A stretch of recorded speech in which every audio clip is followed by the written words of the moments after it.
Hello, and welcome to the Youth Empowerment Radio podcast from Youth Move Colorado.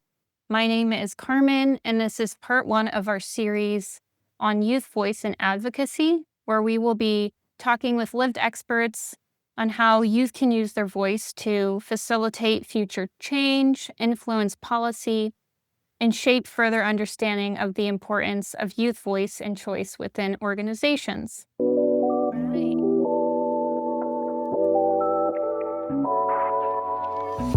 The material and information presented here is provided by lived experience youth and is for general information purposes only.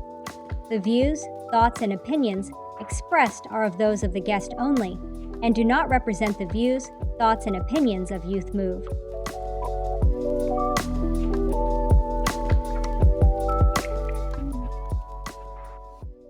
Hey everyone, thank you all for being here today. I'm super duper excited to get to talk with these really awesome youth advocates and get some really unique perspectives from what youth advocacy looks like within two kind of specific systems, foster care as well as the juvenile justice system.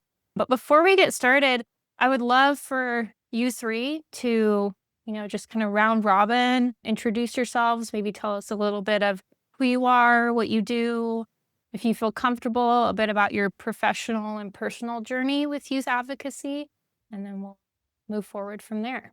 Well, I can start. So my name is Braden Babcock. I have lived experience in the juvenile justice system in Colorado.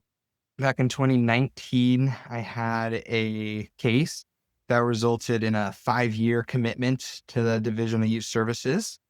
And then upon completion, while I was still completing that sentence, LEAP, the Lived Experts Action Panel at the Office of the Child Representative, reached out for participants who may be interested in advocating, which I took advantage of the opportunity and started advocating with LEAP. And it's been great. Yeah. So I've been advocating now with OCR for, I think, going on 3 years now. And then while I was in the center pretty much the entire time, which I'm sure we will touch on in a little while. I'll pass it over to Shelby. Hi, I'm Shelby Costello, and I've been an advocate for about 4 years now. I am also with OCR in the LEAP team. I got involved with advocacy kind of by happenstance. I was actually looking for a housing attorney to represent me at the time because I was looking for apartments and couldn't find a place. And so the lady that was doing my intake for the law center was also a part of another foster care group called Project Foster Power. And so she was like, "You sound like you would be a great candidate for this job that I do." So I started participating in Project Foster Power, which led me to LEAP. And now I'm a part of, I think it's like 5 different nonprofit organizations that are all really centered in bettering the foster care system for emancipation. And I've found a whole new passion for it, and I love it. That's really, Domo. yeah. Hi guys. So my name is Dominique. I have actually been in advocacy work since I was 16. Started off with Costa, ended up with Project Foster Power, and then I branched off from Project Foster Power and I actually started my own organization called CARES. It stands for Children Advocacy Resource Educational Services. And I had studied it because there were some things when I was part of this group that we were talking about, and we were told that we weren't allowed to share those stories with the community because they were red stories and it could be triggering for our community. So it's kind of like really rubbed me the wrong way because I felt like our voice was being shut down. And if we wanted to share an experience that happened to us in foster care, that we should have been able to share those and trigger our community, right? Because if it's triggering, it means it's a problem that needs to be fixed. So, yeah. So I've had the privilege of running my own nonprofit. Well, not mine. I don't like to use one of mine because it is ours, right? Running our nonprofit for 5 years now. And what else was I supposed to say? I'm sorry. Oh, no, that's it. I mean, whatever else you feel like you would want others to know about you. But if there's nothing else, then that's perfect. Yeah, that's it.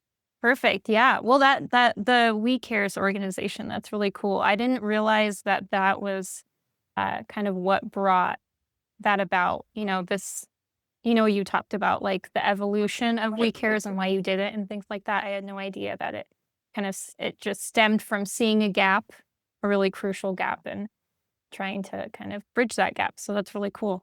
Yeah. Yeah. So I'm curious. Yeah, absolutely. I'm super curious, because we're going to talk about different components of youth advocacy. But before we get started on that, folks tend to have, different kind of definitions for what that means to them and how that's played out in like tangible, practical ways. And I'm curious what y'all's perspective is on, what youth advocacy means and what does it actually look like when it's done well. I can jump in on this one. In my opinion, youth advocacy is when you see a problem and it's addressed and fought for throughout multiple different levels of the system and is accomplished. So one thing I can refer to on this would be the Sibling Bill of Rights. We're still on that final step of getting it fully enforced, but there was a problem with siblings being separated in care, and it was fought for at the Capitol when they made that bill, and they went up and they argued for it, and then it got passed, and now we're fighting for the implementation of it. And I think that that's a great step-by-step process of what youth advocacy looks like in a successful way. Yeah. Sorry. No, you're good. Yeah, no, I can touch on this one. So advocating as a whole is very broad, right? So like the whole term advocating, it could mean something as simple as you don't agree with something, so you're sharing an opposing viewpoint. Advocating could mean you are simply sharing an opinion on something, even if you do agree with it, right? All advocating really is expressing the way you feel about something to a broad audience, right? Or maybe even a niche audience. Mhm. Now, kind of through the lens of juvenile justice, kind of Mhm. how advocacy looks like that to me is there are a lot of processes in place, right? Whether that be if a kid exits the system, is still inside of the system. All of these processes have very few ways of getting assistance to navigate them, right? So Mhm. as an advocate, I feel like my job as a juvenile justice advocate is to assist either a youth who is currently incarcerated within the Division of Youth Services navigate these different processes and procedures they have to achieve a certain goal. So I can give you like an example of a youth who is in incarceration. Now, as an advocate, I'm not supposed to give legal advice. So in terms of kind of that one, you can have something as simple as knowing your rights. Right? That's not legal Mhm. advice. That is just fact. So when you're kind of in a situation where you feel like you don't have any power, as OCR and LEAP, we will do projects like we've made flyers that we'll send to attorneys, GALs to be able to communicate to their youth what their actual rights are and how they can go about taking care of that. For example, if they feel like they're being mistreated by a staff that violates one of these rights, they are able to make a phone call to have a third party, which is the ombudsman, CPO, come in and take action to kind of figure out, really see what's going on from a third party lens. So you don't have to Mhm. worry about like retribution from staff, sort of things like that. And just as a side note, just so I know what you're talking about, the ombudsman, can you briefly explain what that Yeah. is? Yeah, of course. So the ombudsman, they are another state agency that Oh, okay. work kind of in the realm of human services. So if Oh, okay. you're in like a position where the state or even your parents have custody of you, Mhm. and you feel like one of your rights that you have legally is being violated, you give them a call. They can open a case. They'll kind Mhm. of assess what's going on. They do an investigation.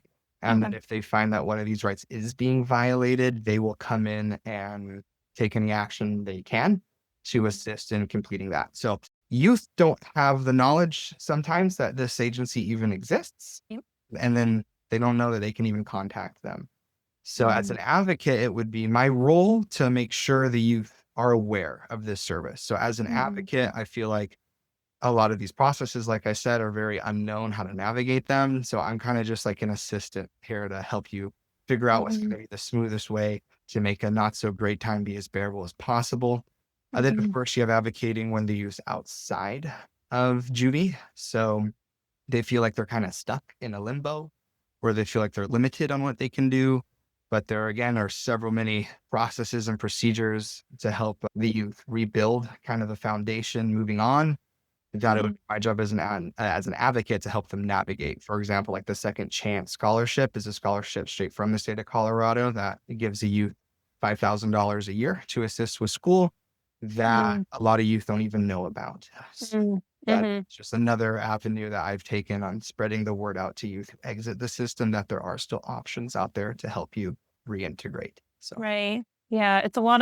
It sounds like for you, it's been a lot of synthesizing all of the information, opportunities, and resources out there and kind of acting as the facilitator to, for that information for young people, right? Which right. I imagine, I mean, I come from a youth houseless person, kind of those are mostly the young people that I work with, which I'm sure there's quite a bit of overlap. But when you're just in these situations, it can, oh my gosh, it's like the process of even like doing a Google search, finding resources can be just enough of a barrier to be like, yeah, I'm not doing that. Like, no, that's like, that's not going to happen. And so like having someone there that can kind of act in that role can be really, really helpful for Right. sure. And even Google, you'll spend hours digging. Like it took Right. work trying to, when I found the Second Chance Scholarship, when I was still incarcerated, like finding that was a pain. So, Totally. Yeah. but Oh my having gosh. yeah. That's a really good point. Yeah. And then there's the legal side too, because I don't want to make it sound like advocates aren't involved in the legal work as well, because there's processes and procedures within the legal world too. And Shelby touched on this too with the Foster Bill of Rights. That is an example of some of the legal stuff that advocates can also take part in, because lawyers and legislators do a really good job of presenting a bill and writing a bill. Mhm. However, without not all of them, some do have lived experience, but by being able to talk to advocates with lived experience who kind of know how it would actually play out is what's going to allow them to make kind of the most smooth statute as possible, right? So Yeah. that's sort of the stuff there with the legislation, is getting that feedback to know how it would actually impact you. Is, Mhm. you're not going to get better advice than from the people that lived it. And that is why we work so closely with the lawyers and legislation as well. So Mhm. just another Absolutely. thing advocates do. Yeah. And then But Domo, I'm curious from, your foster care perspective, what youth advocacy looks like in those spaces, because I know we sort of touched on it, but I imagine in these spaces there is like overlap, but I imagine there's like a different way that you would advocate. There's a different set of principles, procedures that you would use to advocate for someone in juvenile justice versus someone in foster care, right? And I'm curious, yeah, what your perspective is on how to navigate that and what that looks like. sure. Yes. So actually, I am the reason why the Sibling Bill of Rights was even created in the first place. So Oh, I wow. remember it was just me, myself, and I kept going up to Congress. I was emailing them. I was meeting with them because I was separated from my brother. It's been about 18 years now, but that's a whole different story. But I was separated from my brother. And I went up there by myself, and it just felt like that they weren't listening to me, right? Then I went up there with other organizations like Elevating and Connections and Project Foster Card. That's when they started listening. And that's when I realized the power of more voices are way stronger than one, because my little voice clearly meant nothing to them, right? It wasn't until we came together to where Congress was like, okay, Dominique, we're sorry. Like they literally told me, I'm sorry I didn't hear you then, but I hear you Mhm. now. What do you need for us to do? And to me, that just made me feel good. And it also made me understand that just by myself, I'm one person, Shelby by herself, or Braden by himself is just one person, right? But if we fight Mm. together, we are a group and we are stronger. So that is why, when we advocate here on my end, at least, we promote, we do it together, and we promote, Mm. we encourage other youth to do it too. Even if these youth respond like, oh, nobody listens to me, nobody is going to care.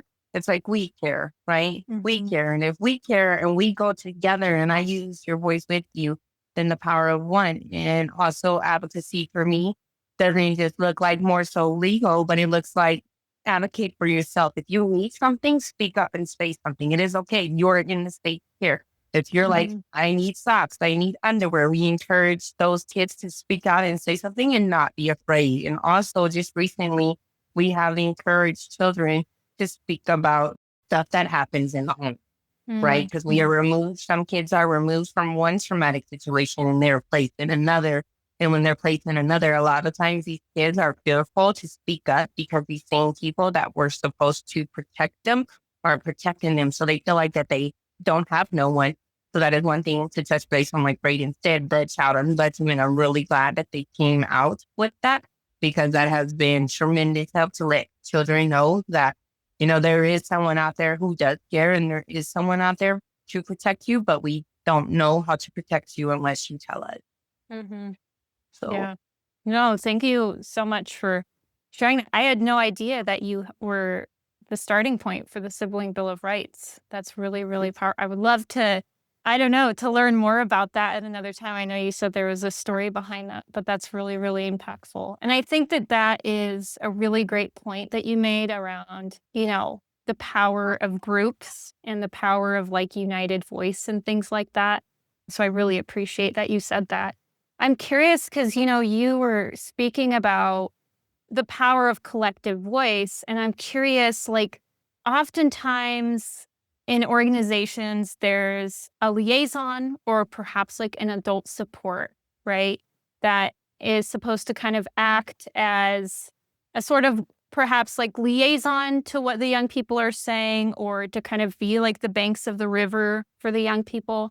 And I'm curious, like, what y'all think the role of adults is and should be in a youth advocate's process.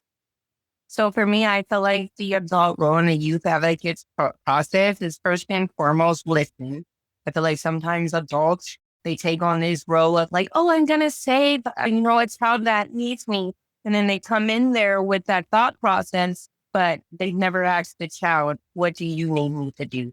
Right. Mhm. So I feel like that's strong, just coming from an adult role, asking the child what they want and advocating for what they want. And sometimes, children want things that we know that we can't make happen. Say like a kid wants to go home and they were moved from the home for particular reasons.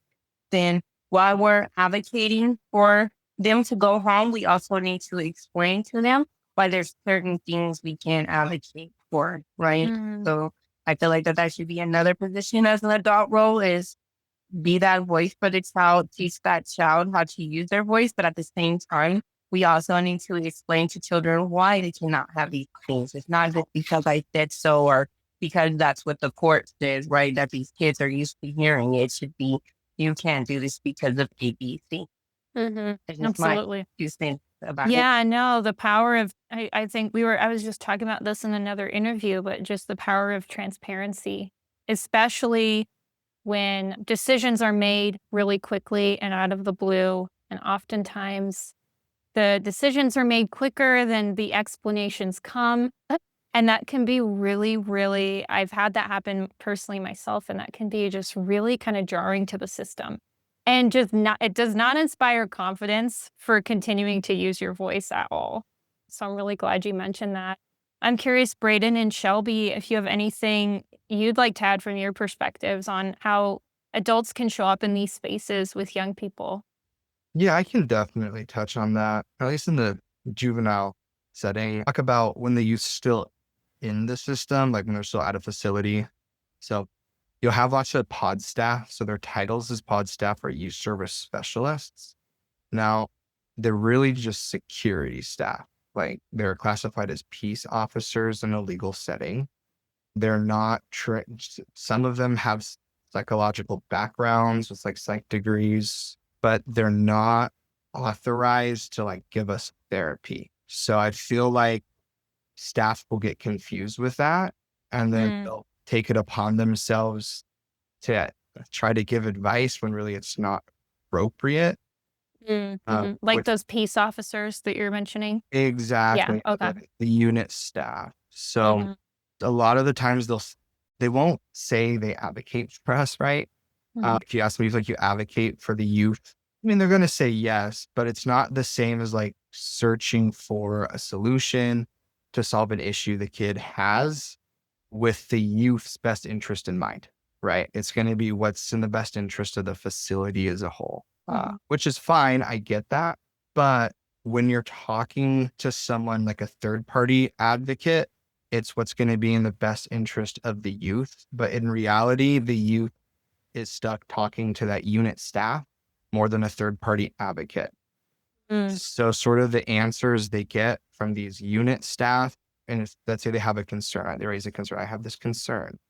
Let me use an example. I'm having a dispute with, this is just an example, right? Like, let's say you have two youth that are having a dispute, like they're having an argument, and then they go to the staff for assistance, right? They're like, okay, this youth basically says, we're not watching the channel you want to watch, we're watching the channel I want to watch. Mhm. So staff isn't going to make a solution that's going to have both the youth's interest in mind. It's going to be whatever they think's best for the facility. So is it good? Mm. Okay, we're going to split the time in half. We're going to cut it so that 30 minutes you get what you want to watch, 30 minutes you get what you want to watch. We're going to turn the TV off. Right. Mhm. So, and it's those kind of solutions that actually impact the youth worse. And more Mm. oftentimes than not, those are kind of the solutions these people that are seen as advocates that would consider themselves advocates, but I wouldn't consider them an advocate Mhm. because I don't see that being a solution that's going to be in both the youth's best interest or in the youth's best Right. interest. And so I guess a follow-up question to that is what what do you what do you see as the, I guess, like a better solution for that than like splitting, because it sounds like the splitting of the time is the staff's idea of like, okay, like kind of like what you said, like we're going to do what's best for this organization, for everyone as a whole, right? And it sounds like you're sort of saying there is potentially a better way to make sure that the young people are having like a say in the decision a little bit. And I'm curious, like, what your thoughts on like what that could look like. So the solution is you have these unit staff that get Hmm. confused about why they're kind of there, right? It's kind of like I Hmm. said, their job is to be a peace officer. If something happens with the youth, they ensure safety and security, right? That Hmm. is their job. Right. When you have this idea of the facilities going from a correctional environment to a service environment, employ more service providers because Mm. we Hmm. actually see the service providers an hour out of the day. Hmm. Now, I see. yeah, so if you were to incorporate an actual position of like, therapist that is always on the unit, or just a psychology major on the unit, Hmm. someone with a mental health background so they can make the call, right? Because Hmm. I'm not a mental health specialist. I can't tell you what the best call in that situation would be.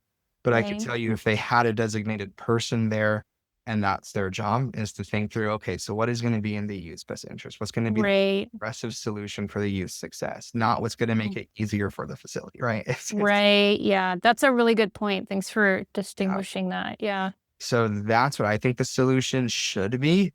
Mhm, But unfortunately, DYS as a whole, as of right now, is kind of in this limbo where they're trying to switch it over to services, which is really good. They mhm. just need to make some more clear rules on the staff's end.